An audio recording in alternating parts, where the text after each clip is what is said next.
Picture the national power grid as a six-lane highway.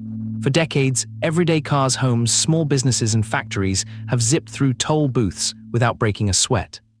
Then one day 4,000 semi-trucks, pulling freight the size of a football field, show up. Suddenly, that highway looks like the George Washington Bridge at rush hour. That is exactly what is happening to America's power grid right now. On June 18, the Federal Energy Regulatory Commission, FERC, decided enough was enough. In a unanimous vote, FERC issued tailored orders to all 6 major U.S. regional grid operators. These entities manage electricity flow across roughly 2/3 of the country. They just got ordered to dramatically speed up how large power users connect to the transmission system. And by large, we mean AI data centers. Some of these facilities consume more electricity than entire small cities.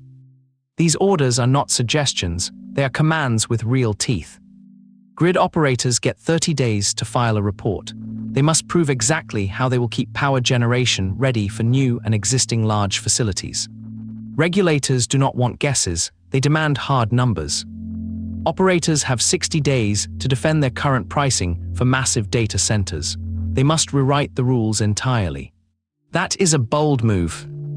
Utilities hate having their tariffs reviewed on a brutal 2-month deadline. FERC just outlined 5 must-fix areas for grid operators. They want faster transmission services, a hard stop on passing costs to ratepayers, and co-location deals that let data centers build power plants right on site. The rules also demand flexible transmission for massive power draws and strict studies on any plant built for heavy industrial users. Trump appointee Laura Sweat chairs FERC and called this vote historic. She made one thing crystal clear: data centers will foot the entire bill for every grid upgrade. She told reporters that everyday Americans are worried about affordability, and her team feels it too. You can feel the weight of that promise.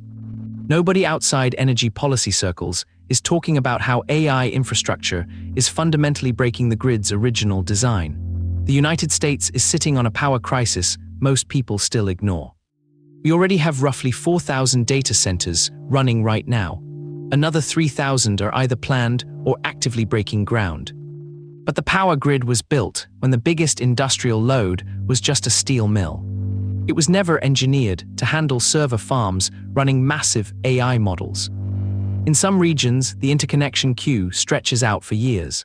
Tech companies want to plug in right now, while states worry about passing those costs straight to residential customers. Clean energy advocates are terrified fossil fuel plants will fill the gap instead of actual renewables. FERC just issued orders on June 18th to thread that needle. Grid operators can no longer sit on their hands about capacity. They must force full transparency on every expansion. Data centers now cover their own grid upgrades instead of passing the bill to your neighborhood. FERC explicitly preserved state authority by leaving retail rates and local permitting firmly in state hands. Governors keep full control over their own power grids. Regulators are wielding Section 206 of the Federal Power Act as a surgical legal tool. Courts will find it much harder to challenge than a sweeping national rulemaking. The conservative think tank American Action Forum called this a direct response to 2025. DOE Secretary Chris Wright issued a rare request under Section 403 of the Department of Energy Organization Act. That legal language essentially commands FERC to do something about this immediately. The Commission now has a clear mandate to act fast. The real test starts now, and grid operators have just 30 to 60 days to submit their reports and tariff changes. FERC brought utilities into the fold, and analysts warn the agency could soon pressure non-regional systems too. States must move fast to either draft their own large load rate rules or wait for FERC federal push. Energy consultant Rob Gramlich put it bluntly: states that hesitate risk FERC claiming broader jurisdiction. They must demonstrate adequate accommodation for large power users. Growing backlash is hitting data centers over water usage, noise, air pollution, and farmland loss. FERC grid orders completely ignore these issues, but they could still slow projects at the state level.